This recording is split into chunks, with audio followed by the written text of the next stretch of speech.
जय हिंद. नमस्ते विद्यार्थी मित्रांनो.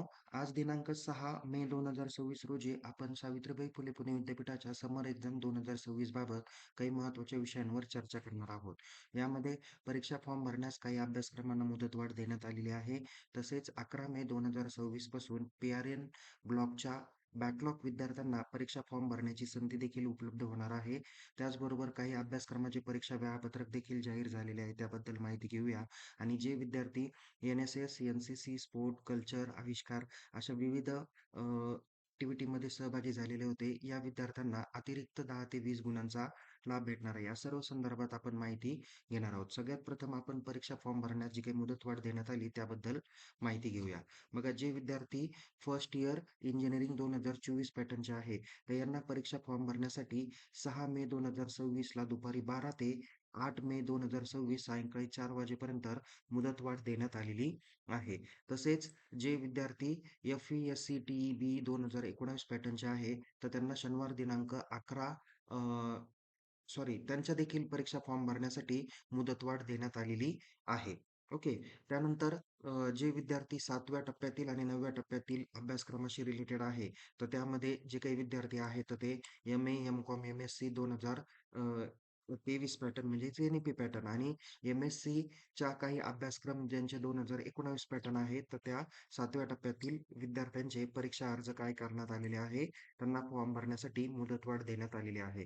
तसेच जे विद्यार्थी PG diploma in international business, PG diploma in taxation, PG diploma in banking and फायनान्सच्या रिलेटेड आहे, तर त्या विद्यार्थ्यांना देखील परीक्षा फॉर्म भरण्यासाठी संधी देण्यात आलेली आहे. तर ही संधी जी काही आहे, ती 6 मे म्हणजेच आज 6 मे 2026 दुपारी 12 ते 7 मे 2026 दुपारी 3 वाजेपर्यंत ही मुदतवाढ देण्यात आलेली आहे.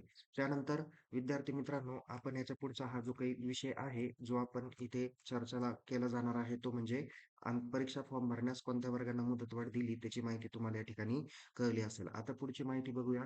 11 मे 2026 पासून पी-आर-एन ब्लॉकच्या विद्यार्थ्यांना परीक्षा फॉर्म भरण्याची संधी देण्यात येणार आहे. तर याबद्दल विद्यापीठाने वारंवार पेपरच्या माध्यमातून किंवा इतर गोष्टीच्या माध्यमातून आपणापर्यंत किंवा एक परिपत्रक पण त्यांनी जाहीर केलं होतं, की मी ते परिपत्रक सुद्धा तुम्हाला या ठिकाणी दाखवतो. 30 एप्रिलला एक जाहीर प्रकटन विद्यापीठाने केलं.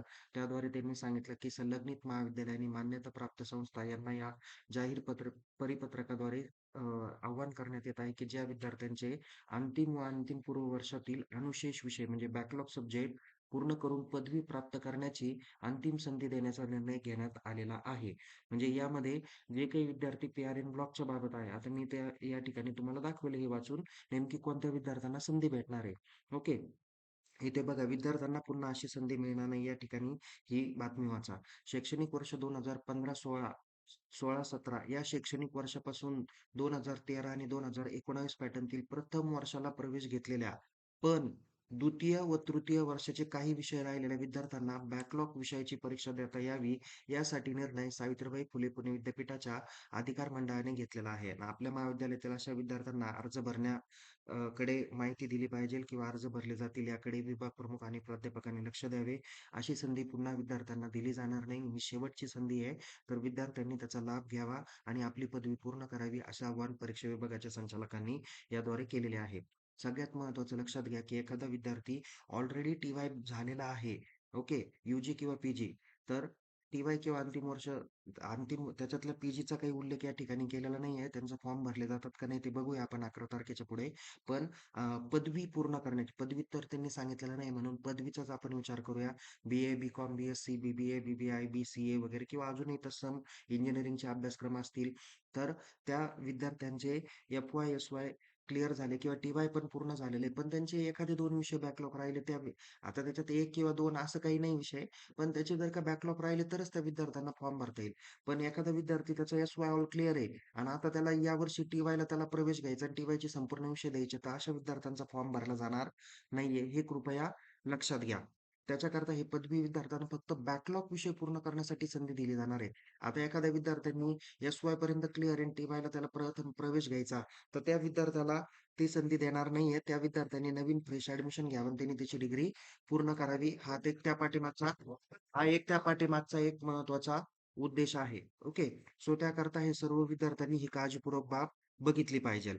त्यानंतर परीक्षेचे काही वेळापत्रक जाहीर झालेले आहे. यामध्ये तुम्हाला इथे परीक्षांचे काही वेळापत्रक तुम्हाला मी काल ऑलरेडी आपल्या ग्रुपला टाकलेले आहे. ज्यामध्ये टाईम टेबल सेक्शनमध्ये इथे एप्रिल, मे 2026 चे टाईम टेबल बघितले.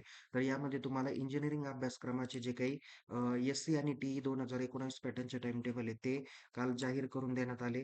त्यानंतर इथे काही नोटिफिकेशन पण तुम्हाला देण्यात आलेले होते, जिथं एस-वाय, बी-ए सेमिस्टर 4 चे काही विषय होते. तर त्या विषयांमध्ये डेट जी काही होती ती मॉडिफाय करण्यात आलेली होती, की पहिल्यांदा 6/5 चा जो पेपर 10 ते 12 होणार होता, तो आता 8/5 ला 10 ते 12 या विषयाचा पेपर होईल. स्टडी ऑफ पार्शियल लिटरेचर, पोएट्रीचा हा जो काही विषय होता, तो त्यांनी या ठिकाणी सांगितलेला आहे. बाकीच्या तर अभ्यासक्रमाचे जे काही वेळापत्रक होते, त्याची माहिती आपण तुम्हाला सर्वांना सांगितलेली आहे. इथे ऑक्टोबरच्या याच्यातले काही विद्यार्थ्यांचे पी-आर-एन ब्लॉकचे इथे टाईम टेबल आलेले नाहीये, तर ते पण लवकर येतील, त्याची काही काळजी करू नका. ओके. आता दुसरा एक महत्त्वाचा विषय परीक्षा वेळापत्रकाची बाबत माहिती बघितली. आता जे विद्यार्थ्यांनी एन-एस-एस, एन-सी-सी, स्पोर्ट कल्चर यामध्ये सहभागी झालेले होते, तर त्या विद्यार्थ्यांना ऑर्डिनन्स 163 अंतर्गत अतिरिक्त 5 मार्क, 10 मार्क, 20 मार्क, 15 मार्क यांचा लाभ त्यांना भेटणार आहे. म्हणजे याच्यात जसं एन-एस-एसचा विद्यार्थी असेल, तर एन-एस-एसच्या विद्यार्थ्याची एलिजिबिलिटी काय आहे? त्यांनी 2 वर्ष नियमित उपक्रम आणि एक हिवाळी शिबिर पूर्ण केला, तर त्याला काय करता येतील? अतिरिक्त 10 मार्काचा लाभ त्याला भेटता येतो. त्यांनी जर का एस-आर-डी, एन-आर-डी कॅम्पला प्रवेश घेतला, त्याला 15 मार्कापर्यंत आहे किंवा त्यांनी जर का आर-डी कॅम्पमध्ये किंवा नॅशनल लेव्हलच्या कॅम्पमध्ये त्यांनी पार्टिसिपेशन केलं आणि त्याच्यात तो जर का आर-डी परेड सारख्या याच्यामध्ये जर का दिल्लीच्या कॅम्पला वगैरे असेल, तर त्याला 20 मार्कांपर्यंत सुद्धा लाभ भेटू शकतो. एन-सी-सीचे विद्यार्थी जे कॅम्पमध्ये असतात त्यांना लाभ आहे. स्पोर्ट्समध्ये तुम्ही इंटर कॉलेजियन किंवा स्टेट लेव्हल, नॅशनल लेव्हल विद्यापीठाच्या वतीने खेळले गेलेले असेल, तर त्या विद्यार्थ्यांना देखील अतिरिक्त मार्कांचा लाभ भेटणार आहे. काही विद्यार्थी आविष्कार किंवा विद्यापीठाच्या वतीनं काही कल्चरल ॲक्टिव्हिटीला सहभागी होतात. त्यांना पण अतिरिक्त मार्कांचा लाभ भेटतो. त्याकरता ऑर्डिनन्स 163 ची प्रोसेस आहे. त्याची अंतिम तारीख 10 मे 2026 आहे. ऑलरेडी त्याची 30 एप्रिल लास्ट डेट होती. पण विद्यापीठाने त्याच्यामध्ये वाढ केली. तर ती आता 10 मे 2026 पर्यंत आहे. जे विद्यार्थी या ॲक्टिव्हिटीमध्ये सहभागी होते त्यांनी आपल्या महाविद्यालयातील कार्यक्रम अधिकारी, एन-सी-सी, कॅडेट कोर जे काही असतील, कमांडर वगैरे तुम्ही त्यांना भेटू शकता किंवा स्पोर्ट कल्चरच्या ॲक्टिव्हिटीचे जे कोऑर्डिनेटर असतील, तुम्ही त्यांना भेटून त्या मार्कांचा लाभ घेऊ शकता.